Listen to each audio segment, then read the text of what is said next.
Radio Robin je to, dober dan, vošči Martina Arčon, povabljeni v našo družbo, v kateri bomo danes govorili o vroči, v narekovajih, aplikaciji za zmenkarije. Tinder postavljamo v ospredje. Moja gostja je Barbara Čufer, ki prihaja iz Ljubljane, pa domačinka iz Nove Gorice. Enkrat smo skupaj gulili šolske klopi, zato se bova zdaj letikali. Barbara, dober dan. Lep dan, zdravo vsem skupaj. Svetovalka in terapeutka. Skozi svoje delo ugotavljaš, da so problemi stalnica našega življenja, da so želje po spremembah tudi stalnica, da so želje potem, da bi našli sebi sorodno dušo, želje, ki nikoli ne ugasnejo. Drži? Vedno. Moja kolegica je pred leti rekla, jaz sem izredno sposobna in samostojna ženska, ampak sama sebi v naročje nikoli ne morem zlesti. Tako da mislim, da je ljubezen, pozornost, ta del čustvovanja izredno pomemben nam vsem, da se lahko razvijemo kot polne osebe, da smo zadovoljni s svojim življenjem. Ne glede na to, ali smo v partnerstvu, s katerim nismo najbolj zadovoljni, in ne dobimo, kot sva se pogovarjali, tistega, kar bi želeli, pri tem pa ne storimo nič za to, ali pa smo na nek način osamljeni, samski in si želimo sorodne duše. Ja, pač ljudje smo narejeni na temu, da smo z nekom, da si želimo biti z nekom in to je na eni strani, se pravi ta naravna plat, druga stvar je pa tudi temu, da nas družba tako uči, ne? Vsi filmi, vse knjige govorijo, so usmerjene k temu, da je 1 + 1 = 2. Tako da to je pač pol način, kako najdeš nekoga, da se lahko potem z njim srečuješ na takšen ali drugačen način. Pa lahko rečeva, da je Tinder namenjen samo in zgolj samskim ali tudi tistim, ki si želijo morda poglobiti komunikacijo, razširiti krog prijateljev. S kakšnim namenom se nekdo prijavi in postane uporabnik tega, morava povedati, na nek način družabnega omrežja, namenjenega zmenkarijem, ki iz leta v leto dobiva na, a lahko rečeva, veljavi? Veljavi lahko, jaz bi prej rekla na uporabnosti. Zdaj, da prvo odgovorim na tvoj prvi del vprašanja, bom temu tako rekla. To vrstne aplikacije ali pa družbena omrežja so namenjena druženju. Seveda so pridobila bolj na pomenu zmenkarije. Nekateri iščejo tudi na ta način, da si širijo krog poznanstev. Večinoma pa je namenjeno, bom rekla, bolj iskanju sorodne duše. Na takšen ali drugačen način. Se pravi, osebe, ki so se razšle, pa iščejo novega partnerja in živijo v manjšem kraju ali pa se ne srečujejo toliko z novimi ljudmi. Osebe, ki so nezadovoljne s partnerskim odnosom, pa hitreje grejo nekam drugam. Skratka, zelo različne potrebe in želje zadovoljujejo to vrstne aplikacije. So pa v bistvu pripomoček za to, da lahko sploh nekoga spoznaš. Sploh starejši, ko smo, se gibljemo v enem in istem krogu. In potem, naprimer, jaz bi se ločila in bi začeli prijateljice prihajati k meni in malo pozabijo na to, da mogoče bi si jaz želela razširiti krog ljudi ali pa celo po ločitvi, naprimer, ostanem brez kroga ljudi, s katerimi bi se lahko srečevala. In zdaj od 40+ je mogoče težko najti lokale, ki so primerni za to vrstno spoznavanje ljudi.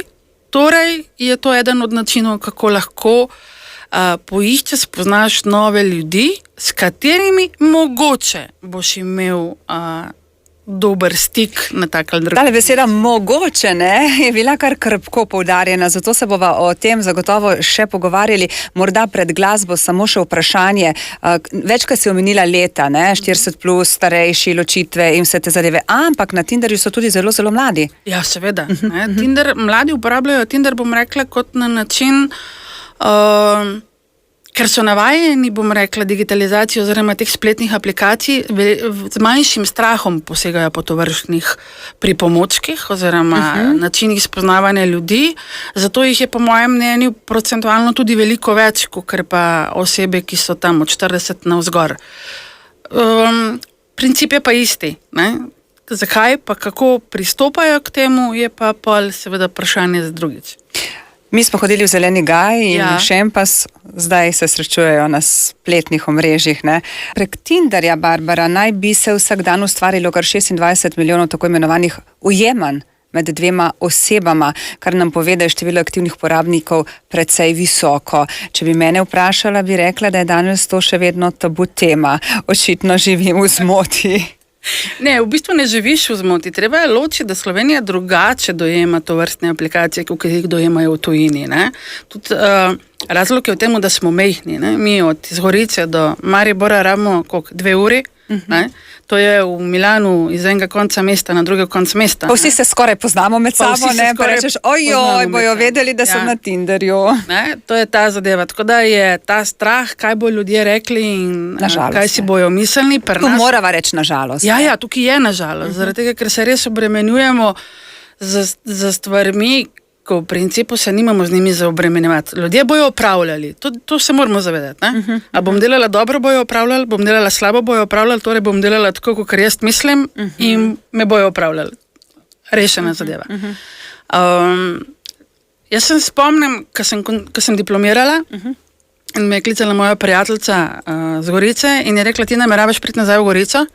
Sem rekla, ne. Je rekla, no, če se premisliš, pridi si z tipom. Rekla, ker v Gorici boš težko koga spoznala, ker se večinoma vsi bolj zdržijo za sebe in tako naprej. In to je rečemo en tak pristop, ki ti na primer lahko olajša. Nameravala bi se vrniti nazaj v Gorico in bi rekla, ok, sem samska, se pravi, če so vse moje prijateljice poročene in imajo mehne otroke, takrat, pol je to ena taka zadeva, ki mi lahko pomaga. Ampak moraš biti previden, kako pristopaš k temu. Ker tako, ker greš v lokal in je nekdo tam in te osvaja in ima odzadaj, ima ženo in 3 otroke in tako naprej, se to dogaja tudi na spletnih aplikacijah. In zato je treba pristopiti na nekoliko bolj zrel način ali pa strateško, rečemo temu. Se pravi, tudi k tebi se obračajo posamezniki, posameznice, ki bi radi prek aplikacije pregnali to svojo osamljenost in samskost. Pravzaprav jim pomagaš narediti prvi korak tudi v tej smeri? Ja, res je. Zaradi tega, ker ponavadi sami prvo probajo in potem se opečajo. Zato, ker stopajo z nekimi pravličnimi pričakovanji, kako bo to sedaj izgledalo. In jaz, na primer, poklikam, kakšnega moškega si želim, in moški na drugi strani se seveda prepoznajo v temu. In potem stopiš v komunikacijo. Dajmo se zdaj zavedati, komunikacija preko SMS, komunikacija preko telefona, nikoli ni to prava beseda, oseba. Zaradi tega, ker ti, ko se s to osebo pogovarjaš ali pa bereš njihova sporočila, se v bistvu pogovarjaš za svojo idealno osebo v glavi. In to ni, tako kot sem ti prej omenila, ko se zaljubiš, ko si zaljubljen v svoje želje, v svoje ideale in oseba nasproti tebe, ni to. In internet in telefoni v principu to še bolj ojačajo. In jaz temu rečem, da gradiš vesoljsko ladjo z nekom, ki ga ne poznaš. Se pravi, je nerealna situacija. Tako da postopoma je treba to narediti. Ampak toliko odstotkov je, bom rekla, uspešnih zvez tudi na osnovi tovrstnih znamkarij. Veliko je, a lahko pravim besedo, tudi polomi, kako naj se pravzaprav kako naj ločimo eno od drugega, v kakšno smer graditi, kako graditi, da ne bomo na koncu, jaz bom rekla, kar jokali, pa ne mislim, da ne bomo razočarani in da nas bo bolelo od tega razočaranja. Delno je zelo podobno, kot ko spoznaš človeka v živo. Dejanja so tista, ki pokažejo, kakšen je človek v resnici. Se pravi, ko stopiš v komunikacijo z nekom preko Tinderja, oziroma ali pa on stopi v komunikacijo s tabo, se seveda sprašuješ, si postavljaš neka določena vprašanja. Fajn je čim več zvedeti o taki osebi, kaj ga zanima, kako gor, dol, levo, desno, pri tem, da se moramo vedno zavedati, da napisana beseda nikoli ni enaka izgovorjeni, kaj šele pokazani. Se pravi, ključno je potem zmenek v živo, ključno je zagotovo. Oseba, s katero sedemo za skupno mizo. Veš, kako gre, Tinderju ti daš, kaj bi želel, aplikacija oziroma algoritem te poveže z ljudmi, ki bi na podlagi tvojih želja ti ustrezali. In da rečemo, da najdemo 10 ljudi, iste višine, ista barva oči in tako naprej. Ampak, ko se boš srečala z vsemi 10 v živo, boš ugotovila, da z nobenim ni tiste kemije, tiste energije. Pa se ta lahko že zgodi na prvem srečanju, naj bi se? Ja, ampak vedno moramo imeti v glavi, da ona prva kemija ni prava kemija. Ne? Zaradi tega, ker vsi odnosi prijateljski in pa tisti bolj poglobljeni se gradijo. Gradi se zaupanje, gradi se iskrenost in komunikacija in toliko pravijo temu, da ti si prej omenila, na podlagi vonja, na podlagi te feromonov, se pravi, kako drugega začutimo, to je to, da te človek privlači. Se poznaš to, stopiš v lokal ali pa v nek prostor in zagledaš nekoga, ki te nemudoma privlači. Ne? Pritegne tvojo pozornost. Pritegne tvojo pozornost in te vleče k njemu. To je ta super korak, ampak ni pa rečeno, da je to zagotovilo za dober kakršnikoli odnos.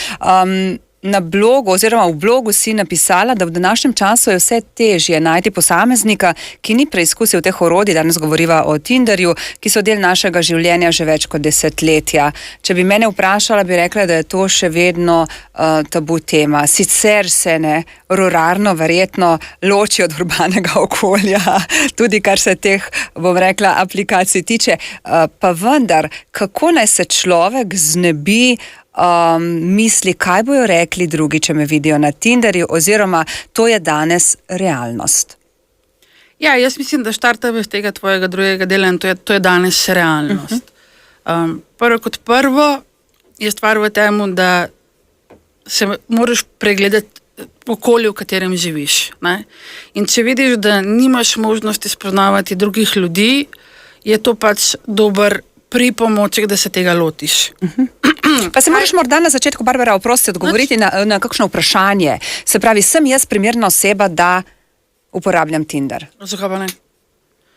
Tinder lahko uporabljajo vsi, ker to si oprema omenila, velika skupina ljudi je na Tinderju in tam seveda lahko izbiraš. Izbiraš višino, barvo oči, težo, izobrazbo. Mislila sem v smislu, kaj pa če me bo kdo, prizadev, kaj pa če me bo kdo žalil, kaj pa če me bo želel nekdo samo izkoristiti. Verjetno so vroči zmenki tudi popularni prek Tinderja. Ko smo mi odraščali, so bili mali oglasi, kjer se je iskalo in občasno smo se delali norca iz ljudi, ki so dajali oglase. Res je.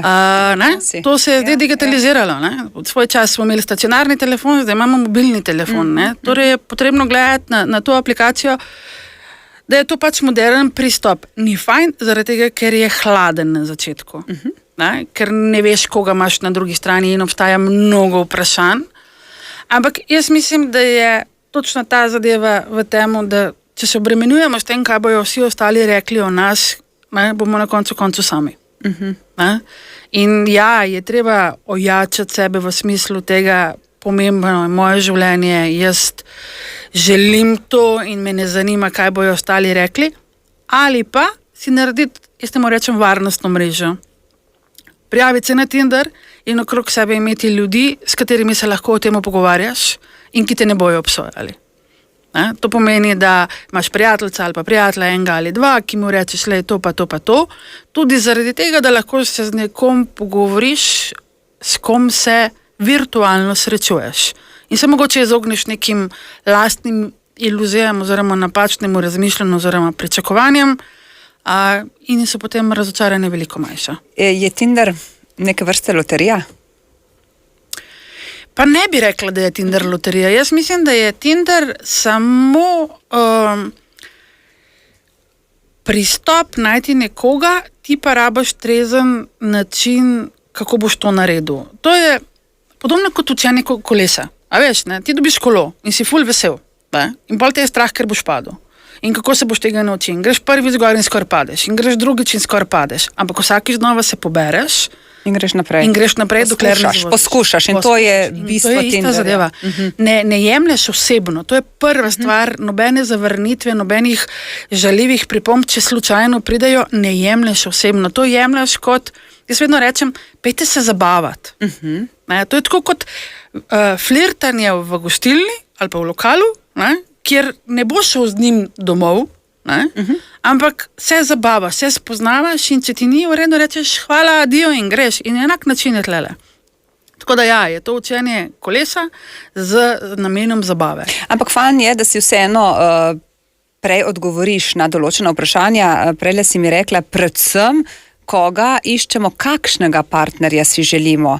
Ja, to je ta. Jaz svojim strankam oziroma tudi prijateljem, ki me sprašujejo, kako naj pristopijo k tem zadevam, vedno rečem, napiši 15 lastnosti, ki jih želiš pri partnerju. In potem je prva reakcija, 15? Ne? Ja, 15 jih rabiš napisati. In potem jih napišejo, nekateri hitro, nekateri jim traja.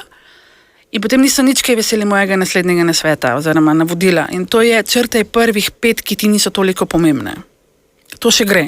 Ampak naslednjih 5 je že težje. Ko ti pa stane 5 in moraš izbrati samo še 3, ki ti ostanejo, se pa že malo potijo. Mislim, ne, kako naj jaz zdaj to naredim?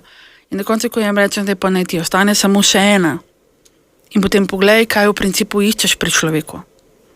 Ne? In potem marsikdo ugotovi, da veže en kup nepotrebnih pričakovanj na to osebo in da v principu ima, 3 ključna, ki so mu vodila. Ne? In ponavadi je vedno prvo zaupanje. Morda je to dobra varianta za to, da se izprašamo, tudi če smo v odnosu, praviš, ker konec koncev so največkrat pričakovanja tista, ki ubijejo marsikakšen odnos. A veš, kako temu rečejo? Ponavadi ljudje rečejo, bom potrpel, sej bo boljš. In potem naredijo to vajo in pogledajo te lastnosti in potem jih v naslednjem koraku vprašam, in čez 10 let, kako bo? In ponavadi je tišina.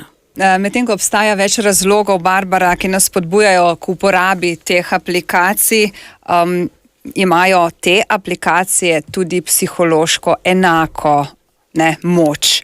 Potrebno je biti pripravljen. Kdaj smo lahko razočarani in kaj takrat?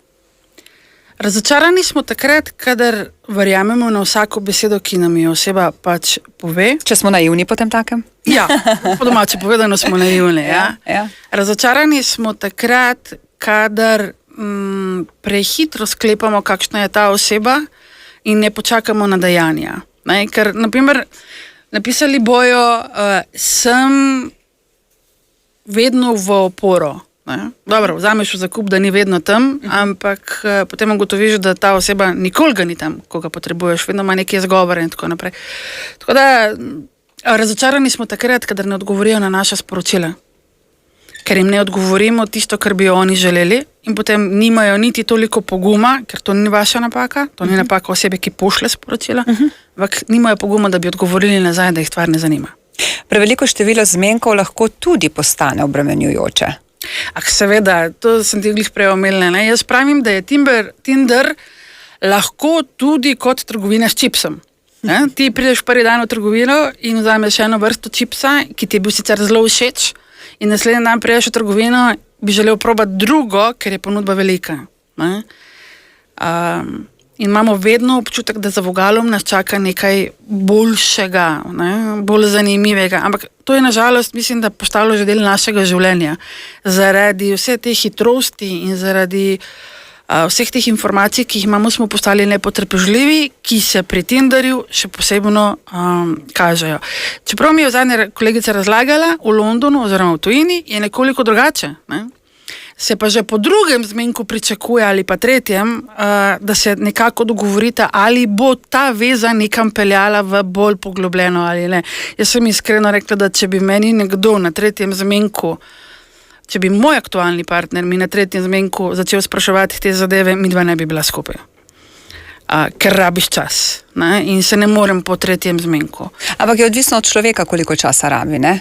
Konec koncev, kemija se lahko zgodi takoj začutiš, je to tisto, na čimer bi rad gradil skozi življenje, ali pa dobiš odpor. Ampak verjetno je tu mišljeno biti obremenjen za številom zmenkov, ni dobro.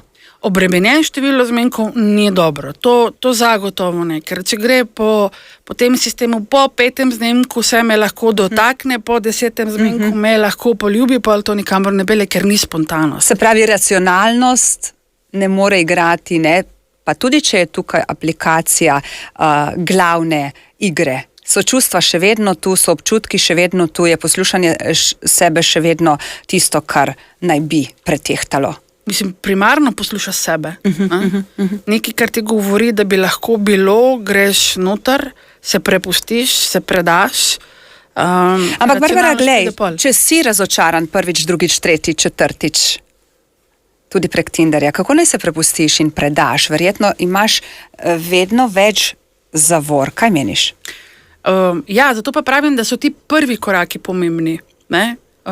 Se pravi, da ne odgovarjaš čisto na vsako sporočilo. Da če ugotoviš, da ti oseba sprašuje stvari, ki ti ne odgovarjajo oziroma ne odgovarjajo na tvoja sporočila, tako kot bi pač želel, ni nobenega problema.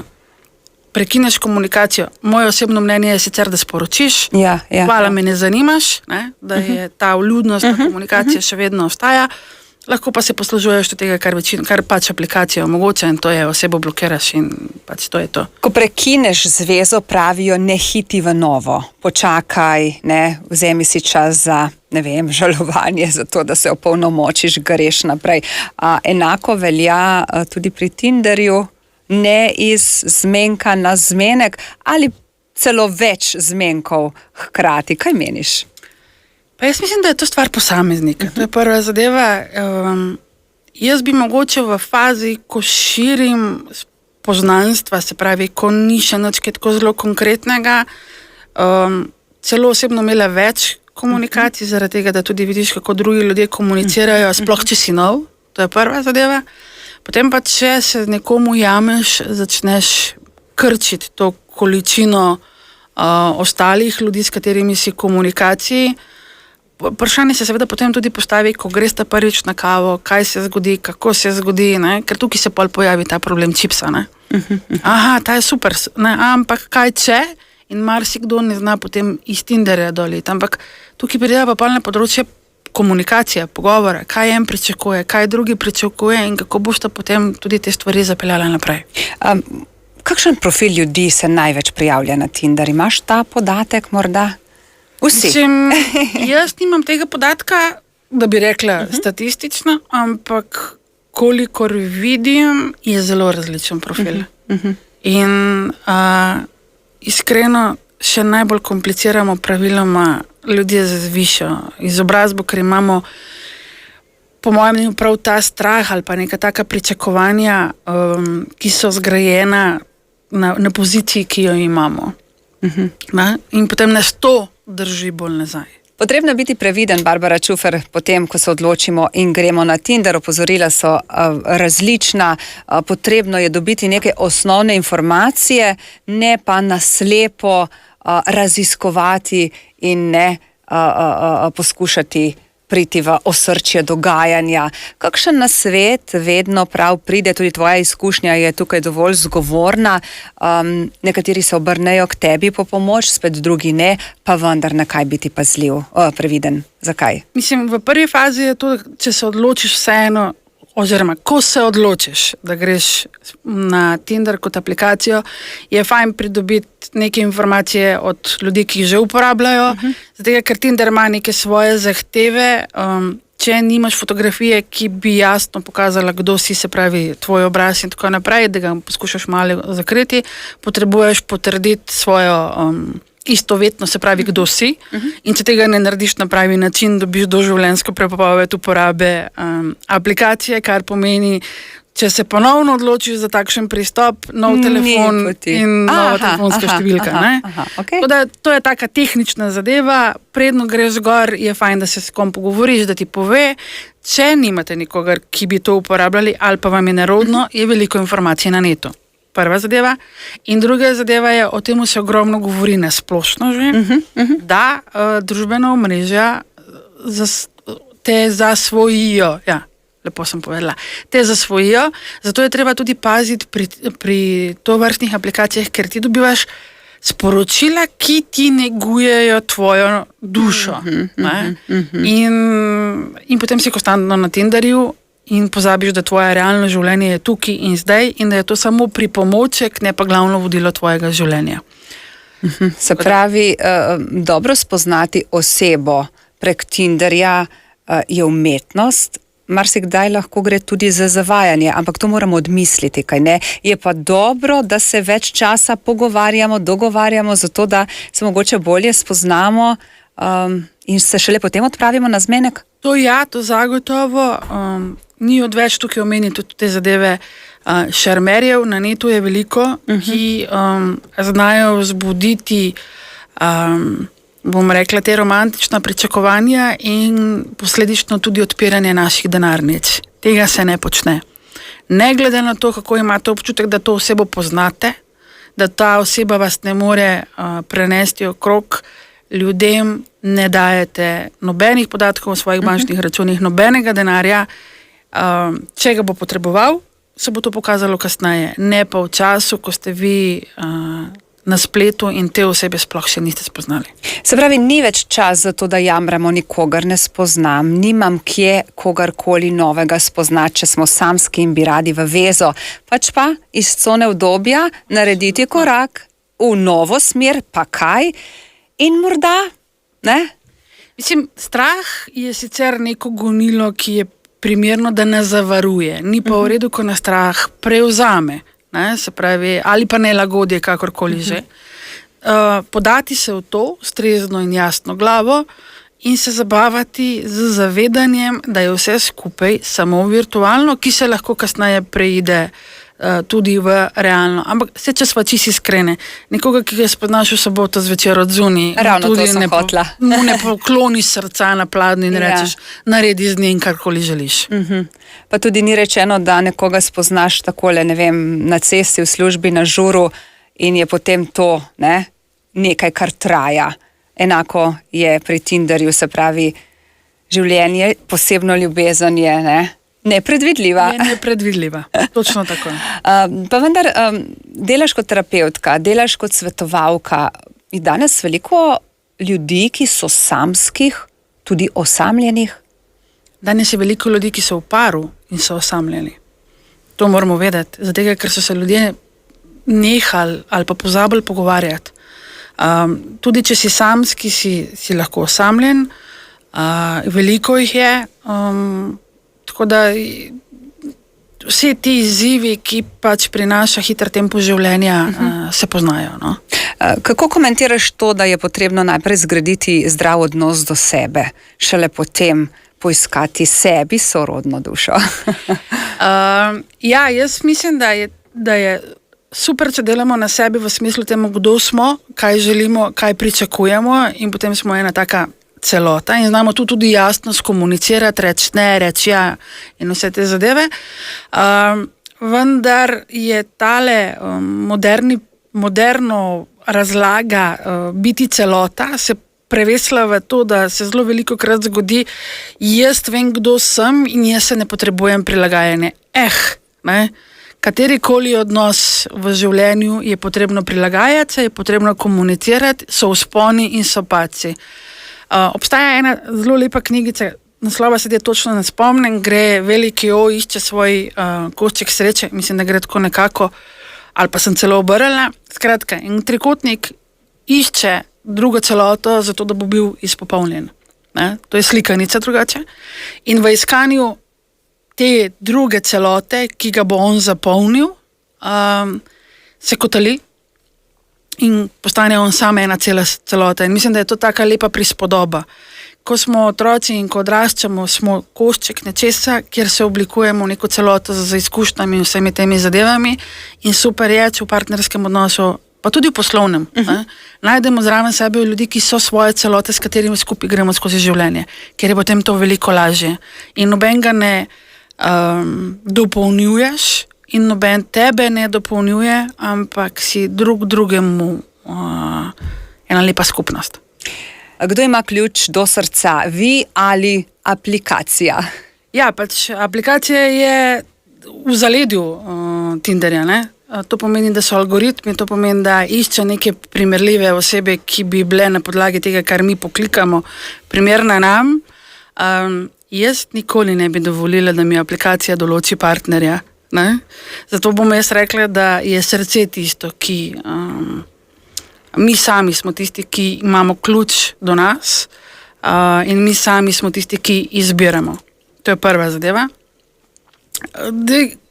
Prej so govorili o tem, da pač nesreče, pa bolečine, pa vse te zadeve se pojavljajo pri vseh teh zadevah. Mene je življenje naučilo, ker imam zelo različne izkušnje, je naučilo o tem, da ni pomembno, kolikokrat padeš, pomembno je, kolikokrat se pobereš. To sicer je že neka taka, bom rekla, standardna izjava, ki ljudje rečejo, ampak ja. Jaz sem približno pred 10 leti imela precej težko obdobje in po mojem mnenju ga ni drevesa v Ljubljani, ki ne bi bil zalit z mojimi solzami, ker sem hodila veliko na sprehod. In sem zelo dolg časa bila v tej poziciji jaz Boga. Dokler ni moja sestra me enkrat pogledala in rekla, da je no, lepo te prosim, ne špila žrtev na polno. In takrat sem se usedla in sem si rekla, ko pristaneš na tla, boli, ne? Ampak dejstvo pa je, da v vsakem primeru ponovno staneš in greš naprej in to te ojača in pogledaš za nazaj, ki si naredil napake in se odločiš, da tega ne boš več naredil. Kaj pa, če je nekomu bolj domače biti v vlogi žrtve? Dobro, to je logično, da je, zato, ker to nam je poznano, tukaj se je udobno, tukaj je diši po udobnosti, po temu, da smo. Zdaj bo nekdo rekel, ja, ampak žrtve nasilja, samo na hitro, da ne bojo poistovetili. Ne govorim o tem, da te nekdo pretepa. Takrat so rešitve pač pomembne in podpora drugih ljudi in tako naprej. Govorim o tistem, ko si se smili samemu sebi, ker se ti je to nekaj zgodilo. In ja, boli in ja, je hudo in ja, tečejo solze, ampak hkrati se poučimo ob takih trenutkih. Ampak pomembno je poudariti, da če ne naredimo nič drugače, lahko ostajamo v tej vlogi žrtve smiljenja samega sebe doživljenjsko. Potrebno se vprašati, kje želim in kako se želim počutiti jutri, čez mesec, leto, 10 let.